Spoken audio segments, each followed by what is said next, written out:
Well, we are continuing to monitor the coronavirus outbreak, as is everyone. And joining us now to discuss further is Jake Glanville. He is the CEO of Distributed Bio. So, Jake, thanks for coming on. And let me just get right to testing. That is the biggest question we have right now. Where does the U.S. stand with testing and the criticism of not enough tests to go around?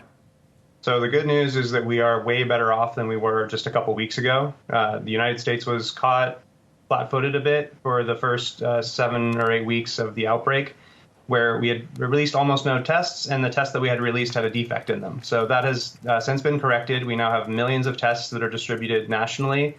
Here in California and San Francisco, there's a drive-through testing facility similar to what they have set up in South Korea. That's the good news, that we have improved surveillance. It's going to give rise to an appearance that there's going to be this rapid expansion of additional cases. Now, some of that is the additional spread, but some of that's just that we're actually starting to get a handle on how many people are actually sick at this point. Jacob, are the test kits able to keep up with demand? Because that's been the big talk really over the last several weeks, just in terms of what has been available. Obviously, like you were just saying, there's been a huge improvement on that front. But going forward, is the supply there? No, it's not. And really, this is something we should be able to solve. This is something that South Korea solved effectively. And, we are better resourced to tackle these kinds of problems. There are some global disruptions to supply chains, but nonetheless, we should continue expanding the test kits. Right now, if you feel sick, you need to contact a doctor, and they're going to do a little bit of triage to make sure that they have enough kits available to give you a test versus to make sure they have enough tests to test the doctors if they feel ill, which is essential. There are additional technologies on the horizon. There's a cool company called Mammoth Bio that works on a CRISPR-based kit. It's using lateral flow, so it looks like a pregnancy test that could be done potentially in the home. And then there's also a number of institutions that are setting up sort of equivalent test kits using common reagents that we use in laboratories to be able to detect the presence of the virus.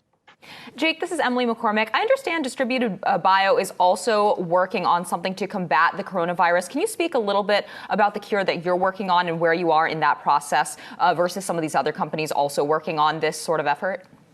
Sure. So right now, there is no medicine for coronavirus, the novel coronavirus. The 3 classes of medicines that are being contemplated right now, the fastest ones are some antivirals and an antimalarial. These are drugs that were built previously, and we're trying to see if they work on the coronavirus, and we'll find answers about those in April. There's also vaccine work, but vaccines take a long time to test because you have to give them to healthy people and then watch for a while to see if they get sick or not. So those we're contemplating more like 2021 or even early 2022 that they'd be available. So if this becomes seasonal and doesn't go away, those will be helpful to us. What I work on is the third category, which are monoclonal antibodies.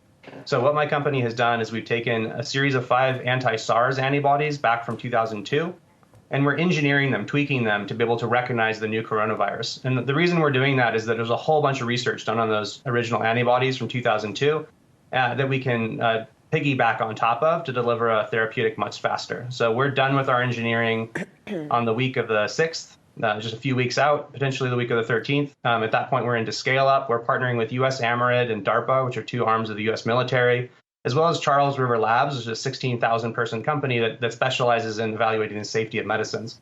We're having to cut through some red tape to move pretty quickly, but we're anticipating being able to go into human trials in the summer, which would mean given a positive result on a first phase human trial that also tests for efficacy, we could be talking about it releasing a therapeutic in September. That's still a few months out, but the current pacing and estimates here are even with these mitigation measures, we're estimating continued growth of the outbreak into September. So that would still be a very useful time to have a medicine.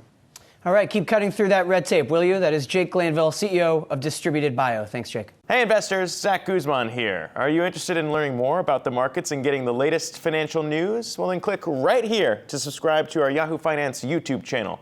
Get the latest up-to-the-minute market analysis, big interviews in the world of finance, and information on how to manage your money every day wherever you are.